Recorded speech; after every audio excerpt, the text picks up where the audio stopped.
Hey guys, Trevor Holt here. It's Sunday, I think the 17th of November, leading into Christmas. As you all know, I've been heavily involved in a campaign with the state governments, and well, actually it's a federal campaign with the federal funding for the eradication program of fire ants. And I've been pretty well heavily advocating, especially against prophylactic treatment of fire ants, which means distribution of toxic chemicals in areas that don't have fire ants, and there's no evidence of fire ants in the area. In addition, as well, distribution mainly by aerial means, rotor blade helicopters or drones are used to distribute these same chemicals in areas such as this, heavily treed, shaded areas in our beautiful parks and national parks and state parks, and even council areas in southeast Queensland, where it's impossible for fire ants to establish a successful colony. That's because they're thermoregulated and they require sun to regulate their brood. So there's a fair few reasons to campaign against this strategy that they're adapting, and they're calling it eradication, but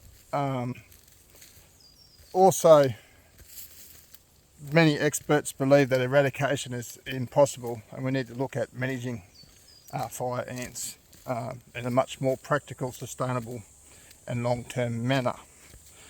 So in saying that, a lot of my energy has gone to that campaign, and probably still continue through that, but I feel we're having a lot of victories. There's a lot of people involved now. We've got human rights lawyers, environmental lawyers, we've got commercial lawyers, we've got doctors speaking out, we've got vets speaking out, research people speaking out, international help, and open letters of concern from renowned fire ant experts. We've got biosecurity officers speaking out. So I feel inevitable they're going to have to change their strategy. It's just to see how arrogant and stubborn they are, I suppose, with their resolve, which is okay. The wheels of these government programs take time, but inevitably it's inevitable that this program is just wasting taxpayers' money, and they're not going to eradicate fire ants. So generally, what I do is work to prevent domestic violence, youth crime and suicide. So I've got to get back to my roots a little bit more and try and spend a bit more time on what my overall goals are. One of the reasons I got into the fire ant campaign, obviously not only because the bioaccumulation of these toxic chemicals in my cattle caused defects in my calf, which led to their premature death at 6 weeks after 5 years of sustained poisoning, irresponsible prophylactic poisoning on my property. But also too, I had a lot of people contact me through Amber Resolve, my mental health business structure, to with stress and anxiety about anticipating when this team's going to come to poison their property, or when trying to stop them and not having much success with the ability to keep them off their land. I've had organic farmers, 60-70-year-old people that have been paying for organic certification for over 30 years, being forced or mandated to accept these toxic poisons on their property that don't have fire ants. So it was all quite distressing what I was hearing, and one of the main campaigns, I suppose, overall I got is try to educate people, especially business, about how to respectfully go about what they're trying to achieve. And the biggest pain point, I suppose, in recent history has been government policy causing harm to people. And obviously it was very challenging times through COVID, but a lot of people still haven't recovered from that and are still suffering mental health problems, and this sort of exaggerates them issues. And with the government trust pretty much gone in a lot of these people, it's very difficult to implement any government program that violates human rights or privacy rights or property rights, private property rights, without developing negative feelings, even more so towards the government, and conspiracy theories as to why they're doing what they're doing. So the campaign basically did run in conjunction with what I ultimately try to do, and that's create better outcomes for people in my community, or in everyone's communities, by talking about these tough issues and trying to encourage, especially people of power, better ways of going about it. Which part of that is identifying and working with the community, and that's the number one message I want to put out there. So, in setting up all this and that, I've sort of neglected a lot of my personal exercise routine, and even my diet suffered a little bit, and that generally is pretty common for me when I get engrossed in something. I tend to throw myself in that thing, and a lot of the other elements in my life suffer as a result. And in the past I wasn't able to identify that as an issue. So, and I'm sure as I talk to a lot of people out there, a lot of the audience can relate to this, and it doesn't take much of a distraction or much of a change in your routine, or change in your patterns, or change in your environment to slip into bad habits, because often eating bad food is or eating junk food as such is, tastier and sweeter, and it stimulates your brain more, and ice cream is creamier, and and all the rest of it, and it becomes easy to get sucked into a routine of bad habits. So and that's probably what's happened to me. This campaign to stop the toxic fire ant eradication program has been going for about 4 months now. I've invested close to $50,000 in the campaign, which includes buying my own hot water treatment machine that has a furnace and a water tank on it, and a pump to deliver continuous hot water to treat the fire ants' nest as an alternative, which was one of the strategies that I come up with in stopping this reckless chemical distribution, was to create viable alternatives to managing fire ants. So I invested not only my time and my energy, but also my money as well, and did get consumed in it, and let my routine fall out of sync a little bit. So today I'm trying to make amends and get back into my Sunday walk through the beautiful areas that we do take for granted in southeast Queensland, and they're well worth fighting for. These natural paths and that are maintained by councils or whatever help to create value for your rates that you pay, and you know, because at the end of the day we pay for all these, so utilising all these creates positive emotion, but also value for money in what you're spending on your rates bill. So the main purpose of getting outdoors and going for a walk in these environments and sucking in nature is to create better mental health outcomes and within yourself. It sort of creates a distraction to the everyday grind of the 9 to 5 job. And I know when I used to work 9 to 5, it becomes so monogamous. You go to work and you do your 8, 10 hours or 12 hours or 14 hours or whatever you have to do, and come home and, you know, have dinner and go to bed and get up and, you know, go to work. So, you know, it's so easy. It's so easy not to make the time to get out and enjoy the outdoors and nature and get to moving and walking. But I feel creating the time at least once a week helps. I've actually incorporated it into my work and go for walks as part of my paid weekly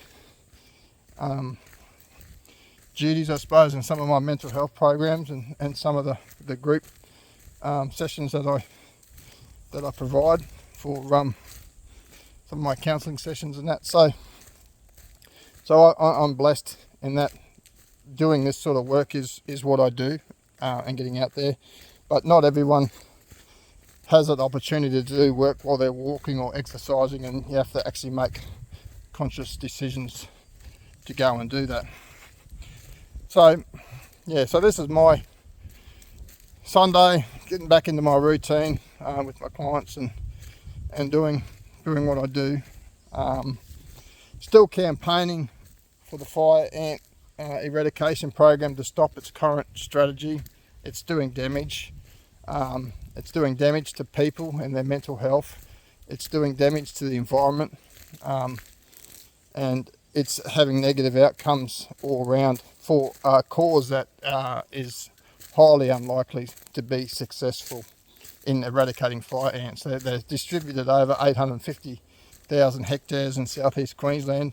They've been here since the 1980s, so they've been here, you know, 40 odd years, and they're a super pest. So they're not going to eradicate these things, and trying is just creating too much heartache and pain for a lot of people. So the best strategy we got is to just to manage and learn to live alongside these ants, and manage the areas that we want to inhabit to be free of them through a management strategy.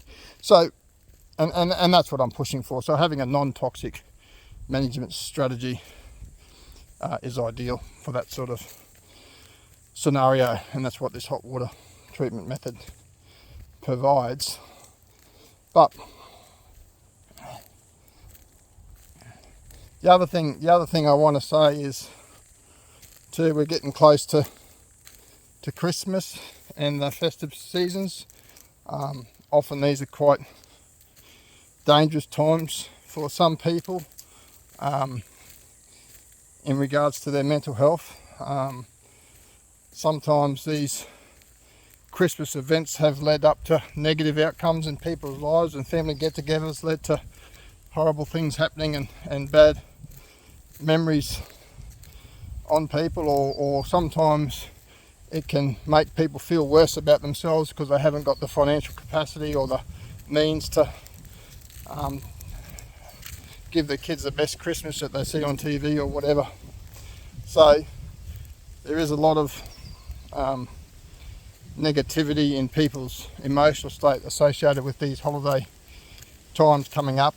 End of year studies for especially senior years, year 12s, finalising their scene. There's a lot of stress associated with that, and wondering what to do moving forward.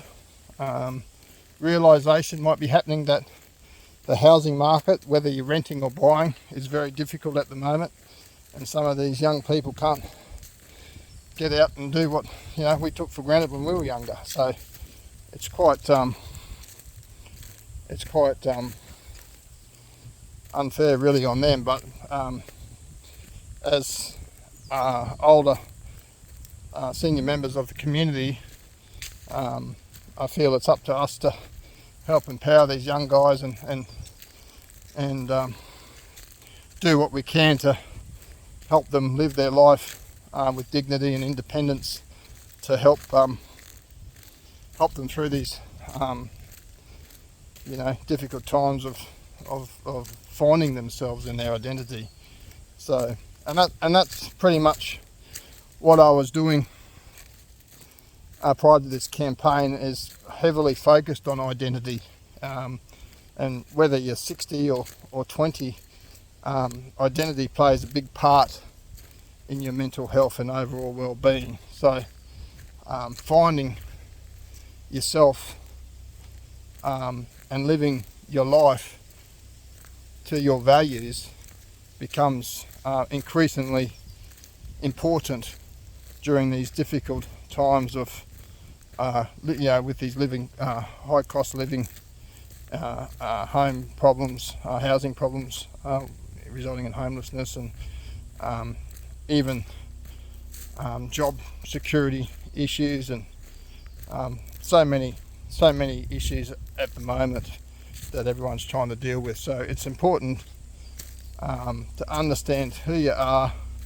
to live your life by your values, and take time and energy to develop your social network, your friends, become closer with your family if you can, and just try and embrace all the elements of your life, the relationship with your children, with your husband, or with your girlfriend or your wife, relationships with just in general, even your workplace relationships, and get to know them on a deeper level, or join a social club or a gym, and just try and continue developing that side of your life, while also looking at hobbies that you might enjoy doing outside of work, or starting side hustles. So just try to embrace all the different elements of your life, so you don't get so engrossed. And again, that's a realization that I've had, is the last 4 months I have got pretty engrossed in my campaign, because I suppose I do have a lot of passion and a lot of motivation to end the relentless and excessive chemical treatment, toxic treatment of properties that don't have fire ants, when in the suppression zone there are people with serious fire ant problems that aren't getting any assistance at all. So focusing on that was very easy for me to do, but I did let my studies slip. I know I still got a distinction and a credit for my 2 studies that I've done, units that I've done last teaching period, but I probably could have got a high distinction and a distinction. I could have done a fair bit better if I had spent the time on that. So yeah, so try to invest in all elements of your life. So let's see if we can go through them. So obviously you got your working life and your income, how you're making your money. You've got your family and your partner or your friends, your social elements. So your working elements, your social elements, and then you got your recreational part of your life, is what you're doing for fun, enjoyment, whether you're playing sport, going out clubbing, which sometimes interlinks with your social aspects as well. But and then also community minded events and charitable events, trying to get involved in what's going on in the community, and becoming community minded helps as well. And getting in touch with the environment is pretty important. you know, the great outdoors. There's nothing better than the great outdoors, and just spending time appreciating, you know, the great gifts that we're provided on this planet. But anyway, guys, that's a little bit back to normal. I'm going to try and get a bit more of my empowerment videos going again for you. I'm going to try and start talking a bit more in general, and not so focused on the fire ant campaign. I'm hoping that campaign will be finished soon and they realise that what they're doing is wrong. But in the meantime, I've found a lot of other people involved in the campaign, so it's not so much reliant on me anymore, which is great. So I can get back to doing what I do best, and that's talking about identity and how to go about, you know, finding our place in this crazy world. Anyway, guys, stay tuned. Have a good one. See you. Bye.